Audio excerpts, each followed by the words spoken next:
Ja sam Anja Klečak i na Konoviziji predstavljam Gabrile.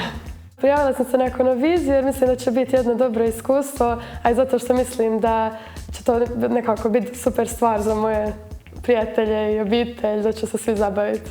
Pitala sam ChatGPT o sebi i rekao mi da sam vrlo introspektivna, ali da nisam umišljena. Pa mislim, mene je više bilo sram toga što nisam znala kako odgovoriti, što je najneugodnije što sam ga ikad pitala, tako da sam onda išla izgooglati što da odgovorim na to pitanje, tako da ne znam. Umjetna inteligencija definitivno bi mi bilo draže da me ocjenjuje.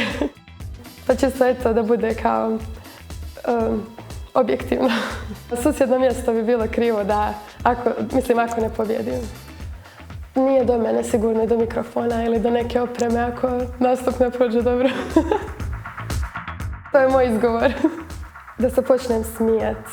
Mislim da je to najgore što mi se može dogoditi na pozornici. A mislim, bilo bi smiješno i tako, ali eto, nije baš kao profesionalno. Definitivno mi veći stres od nastupa stvara čitanje komentara iza.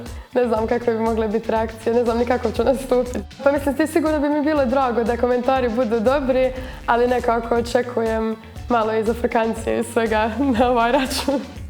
Nisam uspjela smisliti baš poruku za kraj, pokušala sam uz pomoć umjetne inteligencije, ali nisu mi se baš svidjele opcije, tako da ovo je to od mene. Hvala.